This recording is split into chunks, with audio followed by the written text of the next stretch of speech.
Hello friends, welcome back to our YouTube channel 1-to-1 classes. मैं वंशिका दुआ बजाज, आपकी mathematics की मेंटोर। आज आपके लिए हम लेकर आए हैं क्लास 10th सीबीएसई की प्रिपरेशन करने के लिए मोस्ट इम्पॉर्टेंट टॉपिक्स।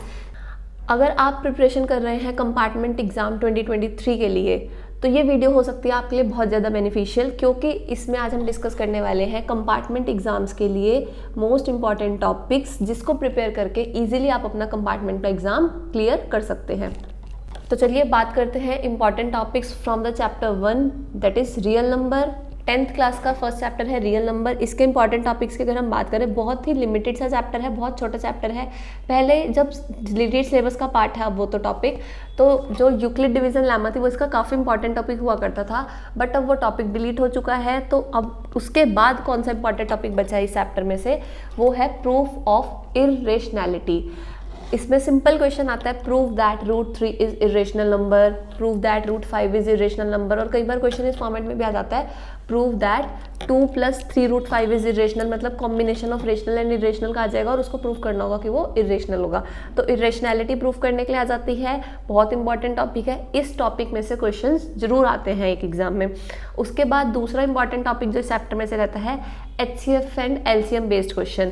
कि या तो क्वेश्चन में हमें ऐसा होता है कि HCF गिवन होगा, हमें LCM फाइंड करना होगा with the help of using 2 numbers, कि 2 नंबर्स भी गिवन होंगे। तो उसमें हम वो वाला फॉर्मूला अप्लाई करते हैं कि product of 2 numbers is always equals to HCF into LCM। तो इस रिलेशनशिप के बेस्ड पर काफ़ी क्वेश्चन हमें एग्जाम में देखने को मिलते हैं। तो 2 टॉपिक्स इंपॉर्टेंट है इस चैप्टर में से, इरेशनैलिटी का प्रूफ करने वाले और HCF LCM की रिलेशनशिप बेस्ड क्वेश्चन। तो दोनों टॉपिक्स को अच्छे से प्रिपेयर करके जाइएगा। और उसके बाद हम बात करते हैं चैप्टर नंबर 2, पॉलिनोमियल्स की। पॉलिनोमियल्स भी बहुत छोटा सा चैप्टर है। इसमें से MCQ के फॉर्मेट में ग्राफ वाला क्वेश्चन जो आ जाता है कि हमारे पास ग्राफ गिवन होंगे और हमें उस ग्राफ में से फाइंड आउट करना होगा कि क्वाड्रेटिक पॉलिनोमियल का ग्राफ कौन सा है, या फिर कैसा आ सकता है क्वेश्चन कि नंबर ऑफ जीरोस बताने होंगे कि ग्राफ गिवन है कि ग्राफ में कितने जीरोस है इस पॉलिनोमियल के, और वो पता है कि जितनी बार वो ग्राफ एक्स एक्सिस पे कट करेगा उतने उसमें नंबर ऑफ जीरोस होंगे। तो ये 1 मार्क के लिए MCQ प्रिपेयर हो सकता है। दूसरा इसमें से पॉलिनोमियल में से जो इंपॉर्टेंट टॉपिक है, जो क्वेश्चन के फॉर्म में आता है, MCQ में तो ग्राफ वाले क्वेश्चन आ जाते हैं। क्वेश्चन जो रहता है इंपॉर्टेंट वो आता है, find the zeros of polynomial and verify the relationship between zeros of polynomial and coefficients of quadratic polynomial. Quadratic polynomial का ही सिर्फ टॉपिक अब इसमें से रह गया। क्यूबिक पॉलिनोमियल के क्वेश्चंस नहीं आएंगे, क्योंकि कुछ अभी हमने जो बच्चों के पास पुरानी बुक्स में से भी बच्चे अपनी प्रिपरेशन करते हैं, तो पुरानी बुक में क्यूबिक पॉलिनोमियल के क्वेश्चन भी गिवन है। वो क्यूबिक पॉलिनोमियल वाला टॉपिक CBSE डिलीट कर चुका है। तो आपको क्यूबिक पॉलिनोमियल की प्रिपरेशन नहीं करनी, सिर्फ और सिर्फ कौन से टॉपिक पर फोकस करना है, क्वाड्रेटिक पॉलिनोमियल के। तो क्वाड्रेटिक पॉलिनोमियल का सिर्फ और सिर्फ एक ही इंपॉर्टेंट टॉपिक है, जो कि आएगा कि नंबर ऑफ जीरोस फाइंड करो, फिर उन जीरोस में और कोफिशिएंट्स जो होंगे पॉलिनोमियल के उनमें रिलेशनशिप वेरीफाई करके दिखानी होती है। 2 रिलेशनशिप्स होते हैं क्वाड्रेटिक पॉलिनोमियल की, sum of zeros and product of zeros. वो दोनों रिलेशनशिप आपको वेरीफाई करके दिखानी होंगी। तो इस टॉपिक को बहुत अच्छे से प्रिपेयर करके जाइएगा, क्योंकि चैप्टर में से जो क्वेश्चन आएगा वो इसी टॉपिक में से आएगा। उसके बाद थर्ड हमारे पास आ जाएगा pair of linear equations in 2 variable. Chapter number 3, pair of linear equation in 2 variable. Name से ही पता चल रहा है कि हमारे पास एक लीनियर इक्वेशन होगी जिसमें 2 वेरिएबल होंगे, एक नहीं सॉरी 2 इक्वेशंस होंगी। 2 इक्वेशंस होंगी और दोनों इक्वेशंस में 2 वेरिएबल्स इन्वॉल्व होंगे और हमें उन दोनों वेरिएबल्स को सॉल्व करना होता है। तो इसमें जो सॉल्यूशंस वाले क्वेश्चन आएंगे, हमारे पास सॉल्यूशन के 3 मेथड्स होते थे। कौन कौन से? Graphical method, substitution and elimination. 3 methods हैं। पहले 4 हुआ करते थे, एक इसमें क्रॉस मल्टीप्लिकेशन मेथड भी था, बट वो CBSE डिलीट कर चुका है। तो अब हमारे पास कौन कौन से मेथड्स हैं? Graphical, substitution and elimination. तो इन तीनों मेथड्स में से जो सबसे इंपॉर्टेंट मेथड है एलिमिनेशन मेथड है। हालांकि ऐसे कुछ पर्टिकुलर मेंशन नहीं होता कि आपको सब्स्टिट्यूशन या एलिमिनेशन यूज़ करना है। हाँ, ग्राफिकल के लिए मेंशन होता है कि आपको इक्वेशंस को सॉल्व ग्राफिकल मेथड से करना है, तो आपको ग्राफिकल मेथड तो जरूर आना चाहिए। लेकिन सब्स्टिट्यूशन और एलिमिनेशन में से आप एक अच्छे से प्रिपेयर कर सकते हो। आपकी कम से कम एक पे कमांड अच्छी होनी चाहिए।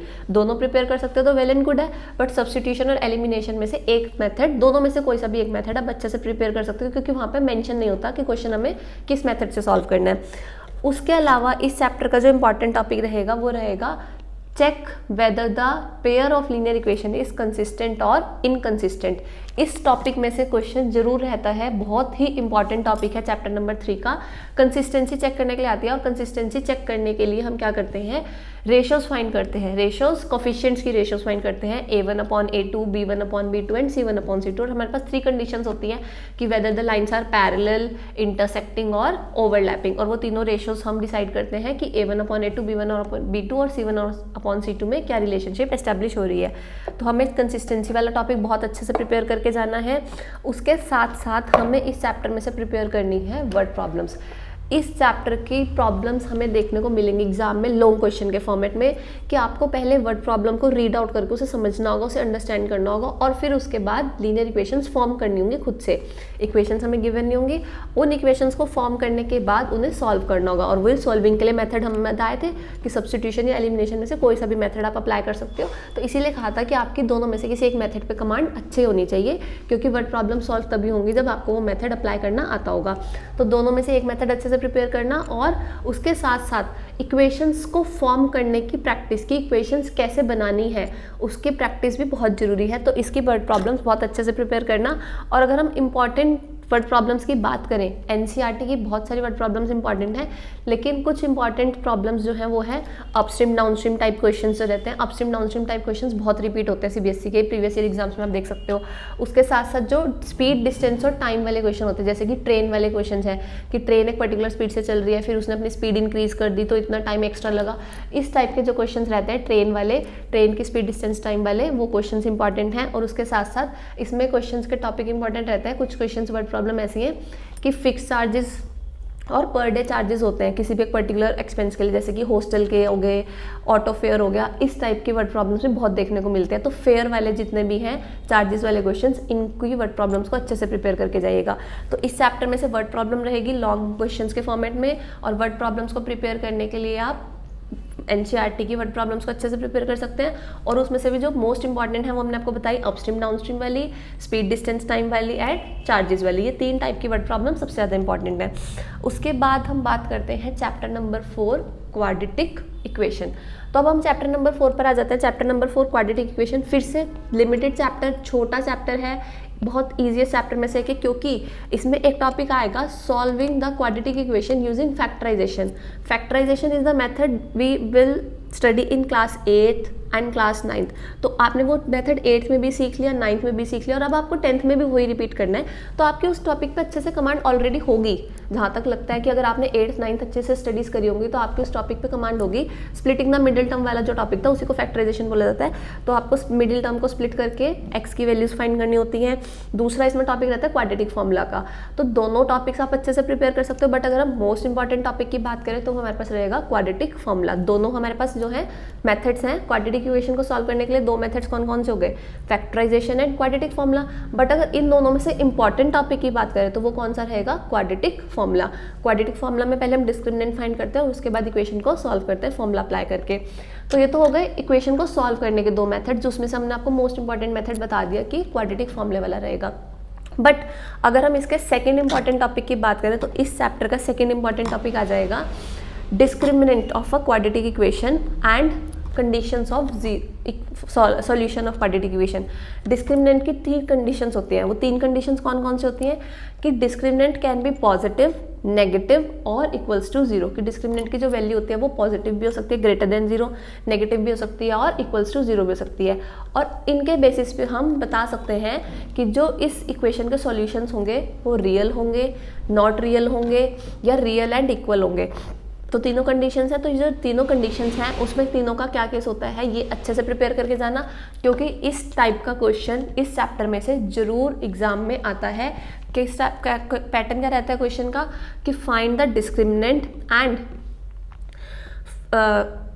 Verify that the given equation has real solutions, ये क्वेश्चन आएगा। या फिर जो इम्पॉर्टेंट क्वेश्चन इस चैप्टर का रहता है वो क्या रहता है कि if the given quadratic equation has equal zeros, equal zeros होंगे तो इस क्वेश्चन में जो हमारे पास इक्वेशन गिवन है उसमें एक टर्म रहेगी के, कोई भी मिसिंग वैल्यू, तो उस के की वैल्यू क्या होगी। तो जब इक्वल जीरोस है तो डिस्क्रिमिनेंट इक्वल जीरोस के केस में किसके इक्वल होता है, जीरो के equal.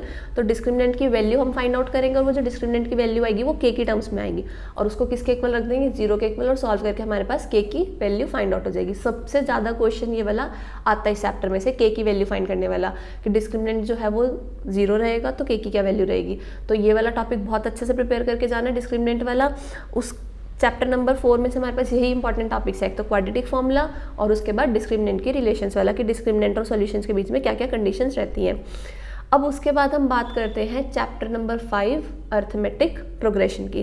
Chapter number 5 arithmetic progression के इंपॉर्टेंट टॉपिक्स जो रहेंगे, इसमें से क्वेश्चन जो रिपीट रहते हैं वो रहते हैं मिसिंग टर्म वाले। मिसिंग टर्म वाले कौन से, कि या तो हमें फर्स्ट टर्म गिवन होगी, कॉमन डिफरेंस गिवन होगा, nth टर्म गिवन होगी और हमें n की वैल्यू फाइंड करनी होगी, या फिर n की वैल्यू भी गिवन होगी तो nth टर्म फाइंड करनी होगी, सम ऑफ n टर्म्स गिवन होगा तो n की वैल्यू, मतलब कुछ ना कुछ सारी टर्म्स में से कुछ ना कुछ एक टर्म मिसिंग होगी और वो फॉर्मूलास अप्लाई करके हमें वो मिसिंग टर्म फाइंड करनी होगी। इस पैटर्न के क्वेश्चंस बहुत ज़्यादा रिपीट रहते हैं, इन पैटर्न्स के क्वेश्चंस के आप अच्छे से प्रैक्टिस करके जाइएगा। दूसरा इसमें से वर्ड प्रॉब्लम रहती है सम ऑफ n टर्म्स के बेसिस वाले form. Sum of n terms का फॉर्मूला रहता है कि हमारे पास एक पर्टिकुलर सीरीज बन रही है, वो अर्थमेटिक प्रोग्रेशन फॉर्म कर रही है और उसकी n टर्म्स का सम इतना बनेगा, तो उसके बेसिस पे वर्ड प्रॉब्लम्स आएंगी। तो इस चैप्टर की वर्ड प्रॉब्लम्स को अच्छे से प्रिपेयर करके जाइएगा। तो चैप्टर नंबर 5 के इंपॉर्टेंट टॉपिक्स हमारे पास हो गए मिसिंग टर्म वाले क्वेश्चन और word problems on the basis of sum of n terms वाला फॉर्मूला। अब हम चलते हैं चैप्टर नंबर 6 की ओर।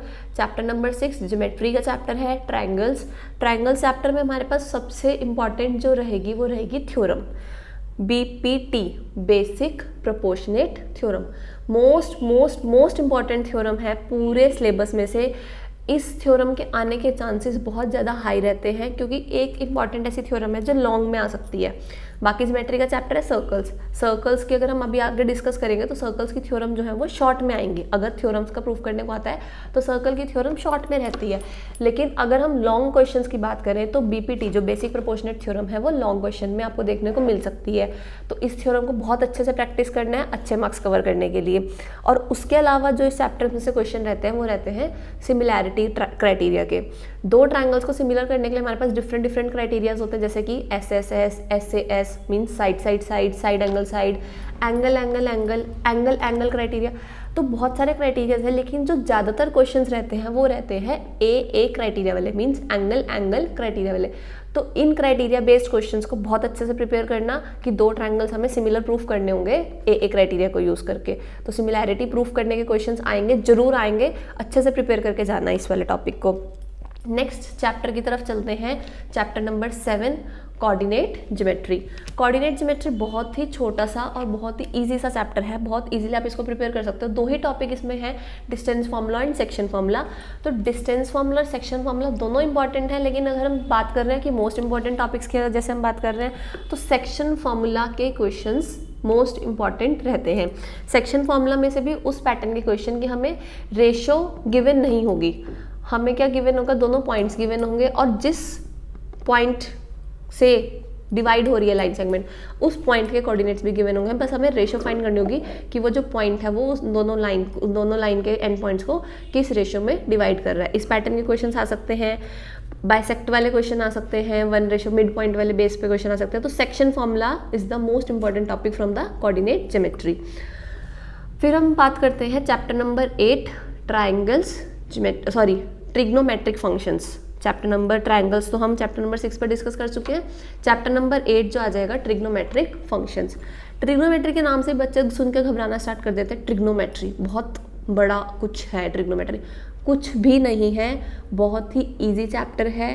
ट्रिग्नोमेट्री की आप प्रिपरेशन अगर कर रहे हैं तो एक्सरसाइज 8.4 ओल्ड बुक के अकॉर्डिंग, अगर हम ओल्ड बुक की बात करें 8.4 NCERT में जो है, और अगर हम रिवाइज्ड NCERT की बात करें जो कि मार्केट में न्यू NCERTs अवेलेबल हो गई हैं जो रिवाइज होकर आई, जिसमें डिलीटेड पार्ट हटा दिया गया है, उस बुक में वो एक्सरसाइज है 8.3। इस एक्सरसाइज का एक भी क्वेश्चन मिस मत करके जाइएगा एग्जाम में। प्रॉपर्टी बेस्ड क्वेश्चन है, हमारे पास ट्रिग्नोमेट्री की 3 बेसिक प्रॉपर्टीज हैं जो 10th क्लास के सिलेबस में प्रिस्क्राइब करी गई हैं, उन तीनों प्रॉपर्टीज़ के बेस पर जो क्वेश्चंस हैं वो बहुत अच्छे से प्रिपेयर करने हैं। एक भी क्वेश्चन उस एक्सरसाइज का आप मिस नहीं करेंगे, उनको बहुत अच्छे से प्रिपेयर करेंगे, क्योंकि उन्हीं एक्सरसाइज में से किसी एक क्वेश्चन को आपको एग्जाम में क्वेश्चन पेपर में देखने को मिल जाएगा। ट्रिग्नोमेट्री की बाकी एक्सरसाइज इंपॉर्टेंट है, लेकिन लास्ट एक्सरसाइज ध्यान रखना मोस्ट इंपॉर्टेंट एक्सरसाइज में से है। अब हम बात करते हैं chapter number 9, application of trigonometry. Application of trigonometric functions में सिर्फ और सिर्फ एक एक्सरसाइज है और उस एक्सरसाइज में 15 से 16 क्वेश्चंस हैं। तो उन 15 से 16 क्वेश्चंस को अगर मैं बात करूं कि मोस्ट इंपॉर्टेंट की, तो 1 से लेकर 15 तक all the questions are very very very important. Angle of elevation and angle of depression के बेसिस पे क्वेश्चंस हैं, वर्ड प्रॉब्लम्स हैं। हर एक वर्ड प्रॉब्लम प्रीवियस वाले क्वेश्चन से डिफर है, कोई में किसी ना किसी क्वेश्चन में कुछ ना कुछ वेरिएशन है। तो मेरा सजेशन आप सबके लिए ये है कि आप इस चैप्टर को बहुत अच्छे से प्रिपेयर करके जाओ, क्योंकि लिमिटेड क्वेश्चंस हैं और उन लिमिटेड क्वेश्चंस को प्रिपेयर करके आप 4 या 5 मार्क्स अपने एग्जाम में कंफर्म कर सकते हो कि आपको इस चैप्टर में से क्वेश्चन देखने को मिलेगा और वो चैप्टर का क्वेश्चन आप अच्छे से अटैम्प्ट कर पाओगे अगर आप इन क्वेश्चंस की एनसीईआरटी से बहुत अच्छे से प्रैक्टिस करके जाओगे तो। उसके बाद हम बात करते हैं चैप्टर नंबर 10, सर्कल्स, ज्योमेट्री का सेकंड चैप्टर। जो हमने पहले जो करा था ट्राइंगल्स, अब सर्कल्स की बात करते हैं। तो सर्कल्स में क्वेश्चंस में आने से पहले हम इसमें से सबसे पहले थ्योरम पर बात कर लेते हैं। थ्योरम 10.2 थ्योरम में क्या प्रूव करना है कि prove that tangents drawn from an external point to a circle are equal. कि अगर हमारे पास एक सर्कल है और उस सर्कल में हमने एक एक्सटर्नल पॉइंट से 2 टेंजेंट्स साथ में ड्रॉ करते हैं, तो वो दोनों टेंजेंट्स की जो लेंथ रहती है वो कैसी रहती है, इक्वल। बहुत छोटी सी थ्योरम है, मुश्किल से ये आपको 4 to 5 लाइन्स में इसका प्रूफ खत्म हो जाता है।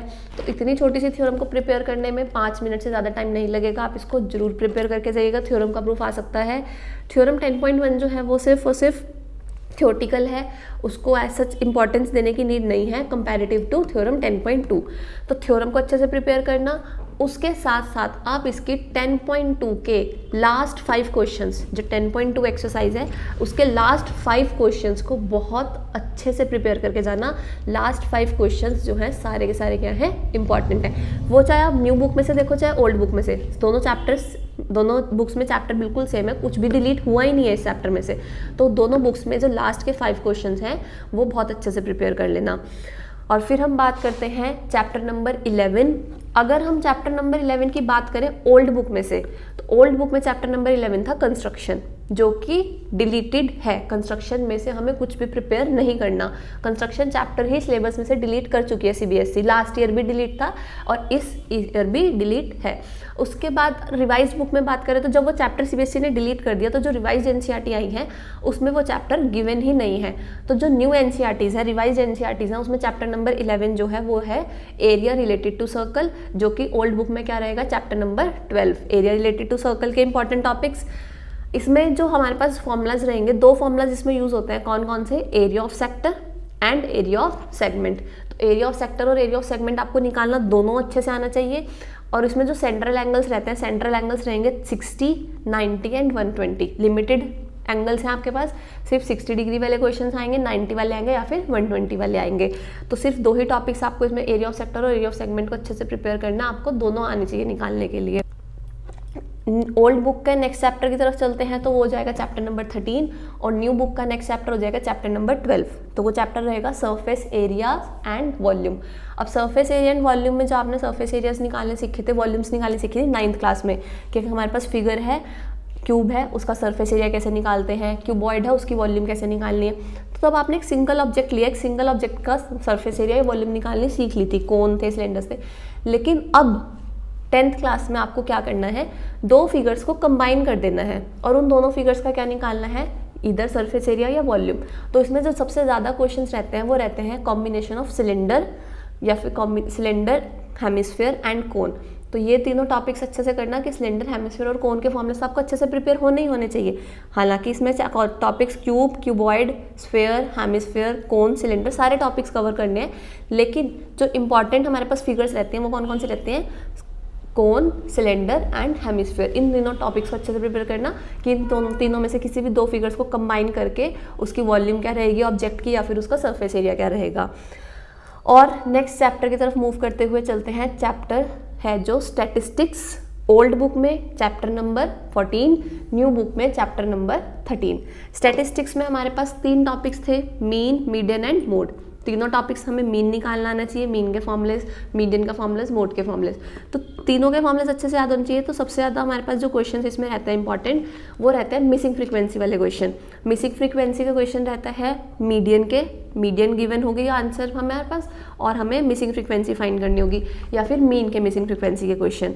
अगर हम सिंपल क्वेश्चंस की बात करें मीन, मीडियन, मोड में से, तो सबसे ज़्यादा क्वेश्चन आता है एग्जाम में मीडियन का। मीडियन का टॉपिक अच्छे से प्रिपेयर करके जाइएगा। मीडियन में भी वो वाले क्वेश्चन जो लेस देन सीरीज में क्वेश्चन गिवन होगा, हमें उसको सिंपल सीरीज में चेंज करना होगा। और मिसिंग फ्रीक्वेंसी वाले क्वेश्चन में मीन और मीडियन दोनों अच्छे से प्रिपेयर करके जाइएगा।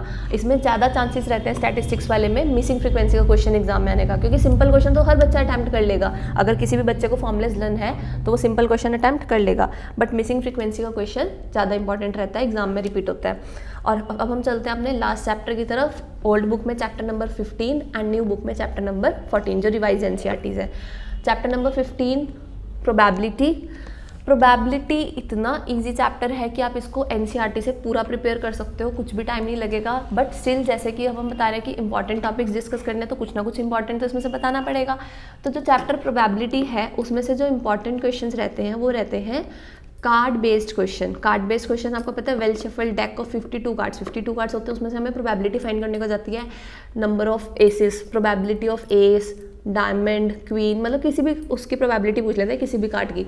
तो आपको कार्ड्स अच्छे से पता होने चाहिए कि कौन से कार्ड्स कितने होते हैं, एस कितने होते हैं, डायमंड कितने होते हैं, किंग की क्वीन कितनी होती हैं, सब आपको नॉलेज में होना चाहिए कि रेड कार्ड्स कितने होते हैं, ब्लैक कार्ड्स कितने होते हैं। कार्ड बेस्ड क्वेश्चन बहुत रिपीट होते हैं, तो कार्ड्स के बारे में आपको अच्छी नॉलेज होनी चाहिए, आपको अच्छे से पता होना चाहिए कौन से कार्ड्स कितने होते हैं। और दूसरे इसमें रहते हैं calendar based question. Calendar based question leap year, non leap year वाले, कि 1 लीप ईयर में 53 संडेज आने की प्रोबेबिलिटी क्या होगी, या नॉन लीप ईयर में 53 संडेज आने की प्रोबेबिलिटी क्या होगी।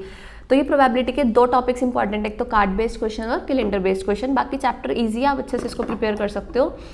और अब हम लास्ट में बात करते हैं केस स्टडीज़ बेस्ड क्वेश्चन की, जो कि सबसे बड़ी प्रॉब्लम रहती है बच्चों को, कि अब एग्जाम में सीबीएसई ने कह दिया कि केस स्टडी बेस्ड क्वेश्चन आएंगे, बट एनसीईआरटी में केस स्टडी बेस्ड क्वेश्चन नहीं है। तो प्रैक्टिस कहाँ से करें, हमें प्रैक्टिस करनी है केस स्टडी बेस्ड क्वेश्चन के लिए। तो अगर आप भी केस स्टडी बेस्ड क्वेश्चन की प्रैक्टिस करना चाहते हैं, तो आपको पूरी की पूरी पीडीएफ जिसमें chapter wise case studies available रहेंगी, हर एक चैप्टर की आपको केस स्टडी मिलेगी प्रैक्टिस करने के लिए, विद सॉल्यूशन, विद आंसर्स, उसमें आंसर्स भी गिवन होंगे।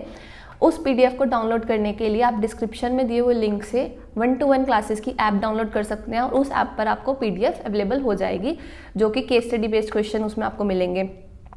और अगर हम इंपॉर्टेंट चैप्टर्स की बात करें कि कौन कौन से चैप्टर्स की केस स्टडीज़ ज़्यादातर एग्जाम में रिपीट रहती हैं, तो वो रहती हैं पॉलिनॉमियल्स की, सरफेस एरियाज़ की, स्टैट्स की, या फिर प्रोबेबिलिटी की। ये चारों चैप्टर की केस स्टडीज़ बहुत ज़्यादा रिपीट होती है, और प्रैक्टिस करने के लिए आप पीडीएफ को जरूर डाउनलोड कर लीजिएगा, जिससे कि आप अच्छे से उसकी प्रैक्टिस कर सकें। Thank you.